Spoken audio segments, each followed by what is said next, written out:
Hi friends, YouTube पर आप सभी का स्वागत है। दोस्तों, मैं इस वीडियो में BHDAE 182 का जो महत्वपूर्ण प्रश्न है वह है भाषा के विविध रूप, जिसका डिटेल्स मैं अभी आपको बताऊंगा। तो इस सब्जेक्ट में ये जो प्रश्न है भाषा के कौन कौन से विविध रूप हैं, ये हमेशा एग्ज़ाम में आते रहते हैं। तो आपको अच्छे से पढ़ना बहुत ही ज़रूरी है, जिससे कि आप एग्ज़ाम में जा कर के अच्छे से लिख पाएँ। तो भाषा के विभिन्न रूप होते हैं, जिसको अलग अलग आधार पर बांटा गया है। जैसे कि भौगोलिक या क्षेत्रीयता के आधार पर भाषा का एक नंबर है का व्यक्ति बोली। व्यक्ति बोली क्या होता है दोस्तों? व्यक्ति बोली यानी कि सामाजिक, क्षेत्रीय और पर्यावरणीय संदर्भों का व्यक्ति की भाषा पर प्रत्यक्ष एवं दूरगामी प्रभाव पड़ता है। इसी कारण हर व्यक्ति की अपनी व्यक्ति बोली होती है। हॉकेट के शब्दों में हॉकेट ने कहा कि किसी निश्चित समय पर व्यक्ति विशेष का समूचा वाक्य व्यवहार उसकी व्यक्ति बोली है। सही बात है। मनुष्य जिस समय जैसे ही भाषा बोले उसकी व्यक्ति बोली होती है। व्यक्ति बोली यानी कि मनुष्य अपनी व्यक्ति बोली को, अपनी खुद की बोली को किसी रूप में भी बोल सकता है, किसी भी ढंग से बोल सकता है। तो व्यक्ति बोली का मतलब आप बस आपको यह समझ के रखना है कि व्यक्ति बोली का मतलब है कि मनुष्य अपनी भाषा को कैसे भी बोले, जिससे कि सामने वाला जो पर्सन है, सामने वाला जो व्यक्ति है, जो पुरुष है, उसको समझ सकते हैं। तो व्यक्ति बोली के अंतर्गत आपको ये लिखना है। उसके बाद होता है स्थानीय बोली। स्थानीय बोली मतलब होता है कि स्थानीय बोली कहने का मतलब ये है कि एक ऐसा भाषा होता है जो किसी एक निश्चित स्थान पर ही बोला जाता है। जैसे कि बहुत सी व्यक्ति बोलियां मिलकर एक स्थानीय बोली बनती है। सही बात है।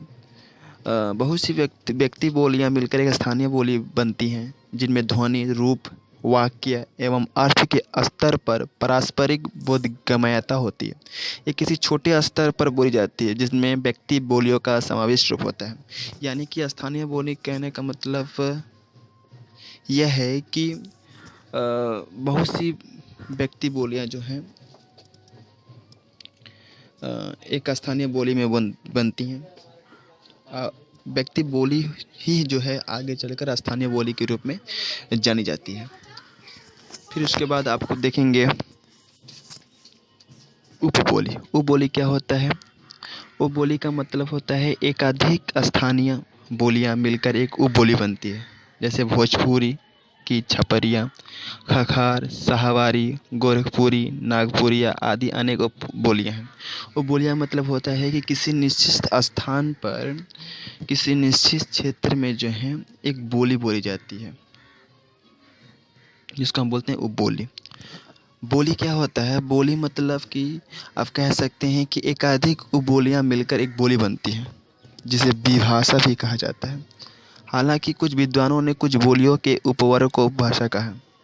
जैसे बिहारी उपभाषा में भोजपुरी, मैथिली और मगधी बोलियां का वर्ग है। इसके बाद आपको आता है उपभाषा। उपभाषा यानी कि कुछ विद्वानों ने कुछ बोलियों के खुद से ज़्यादा। इसके बाद आपको आता है उपभाषा। उपभाषा क्या होता है? कुछ विद्वानों ने कुछ बोलियों के उपवर्ग को उपभाषा कहा है। जैसे बिहारी उपभाषा में भोजपुरी, मैथिली और मगही बोलियां का एक वर्ग है, लेकिन यह वर्गीकरण भ्रामक और गलत है। इसमें व्याकरणिक समानता और परस्पर बोधगम्यता तो काफ़ी हद तक मिल सकती है, किंतु जातीय अस्मिता के कारण इनमें भिन्नता है। अतः हिंदी को बिहारी, राजस्थानी आदि भाषाओं से अलग रखना सही नहीं है। भाषा क्या होता है? भाषा दोस्तों, भाषा जो होता है, भाषा का क्षेत्र व्यापक होता है, जिसमें एकाधिक बोलियां अथवा उपभाषाएं मिलकर एक भाषा बनती है। एक भाषा के अंतर्गत एकाधिक बोलियां हो सकती हैं। जाहिर सी बात है, एक भाषा के अंदर हम एक से अधिक बोली बोल सकते हैं। जैसे हिंदी भाषा के अंतर्गत खड़ी बोली बोली जाती है, ब्रज भाषा बोली जाती है, अवधी बोली जाती है, भोजपुरी, हरियाणवी, मारवाड़ी आदि 18 बोलियां अथवा पश्चिमी हिंदी, पूर्वी हिंदी, बिहारी, पहाड़ी, राजस्थानी उपभाषाएँ हैं। भाषा में ऐतिहासिकता, जीवंतता, स्वायत्तता और मानकता 4 गुण पाए जाते हैं। ऐतिहासिकता से अभिप्राय उनकी परंपरा और विकास से है। जीवंतता का अर्थ उसके प्रयोग और प्रचलन से है। स्वायत्तता से आशय सभी कार्य क्षेत्र में इसका प्रयुक्त होना है और मानवता का अर्थ भाषा की संरचना में एकरूपता है। यद्यपि भले ही बोली और भाषा में व्याकरणिक समानता और बोधगम्यता तो प्राय मिल जाती है, किंतु जातीय अस्मिता और जातीय बोध के कारण भाषा विशाल समुदाय का प्रतीक बन जाती है। प्रयोग के आधार पर जो है भाषा को निम्न आधार पर व्यक्त कर सकते हैं। प्रयोग के आधार पर भाषा 1 नंबर है सामान्य बोलचाल की भाषा। अब देखते हैं कि सामान्य बोलचाल की भाषा क्या होती है। किसी भी समाज में रोजमर्रा के रूप में प्रयुक्त होने वाला सामान्य भाषा होती है। यह प्राय संपर्क भाषा का काम करती है। यह अपनी विभिन्न भाषिक इकाइयों, शब्दावली और व्याकरणिकता के आधार पर अपनी पहचान बनाती है। इसके बाद आता है साहित्यिक भाषा। यह भाषा का वह आदर्श रूप है जिसका प्रयोग साहित्य रचना, शिक्षा आदि में होता है। यह प्राय परिनिष्ठित होती है, किंतु साहित्यिक भाषा कभी कभी सामान्य भाषा के नियमों को तोड़ती है। विशिष्ट चयन संयोजन से यह विशिष्ट भाषा बन जाती है। हिंदी, अंग्रेजी, फ्रेंच, रूसी, जर्मन आदि भाषाएं साहित्यिक भाषा के रूप में भी प्रयुक्त होती हैं। कहने का मतलब है कि सामान्य बोलचाल की जो भाषा होती है उसमें समाज के लोग जो हैं वह अपने जो प्रत्येक दिन जो रोज़मर्रा के रूप में डेली भाषाओं का प्रयोग करते हैं वह होता है सामान्य बोलचाल की भाषा, जैसे हम लोग अक्सर बोला करते हैं। लेकिन साहित्यिक भाषा जो होती है वो एक आदर्श भाषा होती है और इस भाषा का प्रयोग जो होता है वह खास तौर पर शिक्षा के रूप में होता है। विभिन्न प्रकार की रचनाएँ, कविताएँ, उपन्यास, कहानी को लिखने के लिए किया जाता है, जिसमें साहित्यकार, कवि, कहानीकार जो है इस भाषा का प्रयोग अपनी रचनाओं को करने के लिए करते हैं। इसके बाद आता है व्यावसायिक भाषा। व्यावसायिक भाषा मतलब कि एक व्यावसायिक भाषा होती है जिसको व्यावसायिक लोग जो हैं विशेष रूप से प्रयोग करते हैं। यह भाषा जो होती है प्राय औपचारिक एवं अनौपचारिक और तकनीकी और अर्ध तकनीकी होती है। यह लिखित और मौखिक दोनों रूप में प्रयुक्त होती है। व्यावसायिक भाषाएं जो होती हैं वह लिखित और मौखिक 2 रूप में होती है। इसकी व्यवसाय या व्यापार संबंधी अपनी विशिष्ट शब्दावली और रचना होती है। इसके बाद पढ़ेंगे हम लोग कार्यालयी भाषा। कार्यालयी भाषा मतलब ऑफिशियल यूज। ये भाषा जो होता है खासतर विभिन्न कंपनियों में हम बोलते हैं, अपने कार्यालयों में इस तरह का भाषा का प्रयोग करते हैं। ये भाषा जो होती है सामान्य भाषा पर आधारित तो होती है, लेकिन शब्दावली और संरचना में अंतर मिल सकता है। कहने का मतलब कि एक भाषा जो होता है जो हम सामान्य भाषा में बोलते हैं और एक भाषा जो होता है कार्यालय में जो भाषा बोली जाती है उसमें काफ़ी डिफरेंस होता है। कार्यालयी जो भाषा जो होती है मौखिक रूप के स्थान पर लिखित रूप का अधिक प्रयोग होता है। इसके बाद आता है राजभाषा। यह सरकार और जनता के बीच प्रयुक्त होने वाली भाषा है। यह प्राय परिनिष्ठित और मानक होती है। यह देश में अधिक बोली जाने वाली भाषा होती है। इसमें विषयानुसार शब्दावली और संरचना का प्रयोग होता है। इसका प्रयोग प्राय सरकारी मंत्रालयों, कार्यालयों और कंपनियों और नियमों, निकायों, संसद आदि में होता है ताकि जनता के साथ संबंध बनाया जा सके।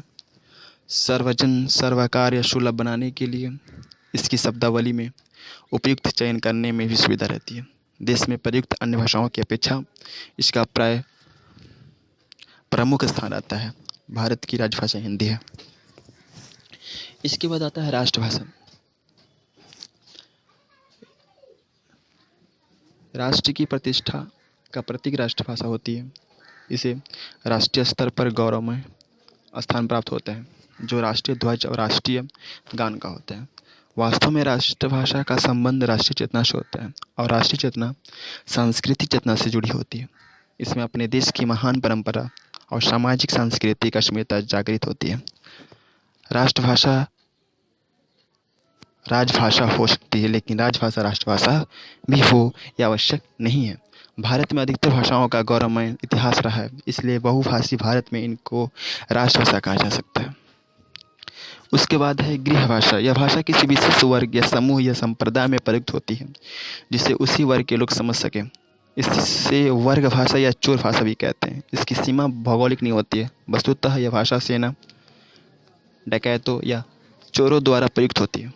इसे कूट भाषा भी कह सकते हैं, जो गोपनीय और मनोरंजन के लिए प्रयुक्त होती है। यह वस्तुतः अंतरंग वर्ग की भाषा है। मृत भाषा, जिस भाषा का प्रयोग भूतकाल में जीवंत भाषा के रूप में होता रहा हो, जिसका विपुल साहित्य भंडार भी हो और जिसका प्रयोग राजकाज में भी हुआ हो, किंतु वर्तमान काल में यदि जिसका व्यवहार सामाजिक दृष्टि से न हो रहा हो अथवा उसका प्रयोग बहुत ही सीमित हो गया हो, तो उसे मातृभाषा कहते हैं, मृत भाषा कहते हैं। वर्तमान में इस भाषा का अस्तित्व परंपरा, धर्म, संस्कृति को सुरक्षित रखने की दृष्टि से होता है। ये एक प्रकार से पुस्तकालय भाषा का रूप ले लेती है। ग्रीक, लैटिन, संस्कृत आदि भाषाओं का कभी अत्यधिक प्रयोग होता था, किंतु अब इनका प्रयोग अति सीमित संदर्भों में रहा है। तो दोस्तों, निर्माण के आधार पर हम नेक्स्ट वीडियो में पढ़ेंगे। तो दोस्तों, ये वीडियो अगर आपको अच्छा लगा हो और भी इस सब्जेक्ट को डिटेल्स में पढ़ना चाहते हैं, तो मेरे इस चैनल को लाइक कीजिए, सब्सक्राइब कीजिए और कमेंट कीजिए। Thank you.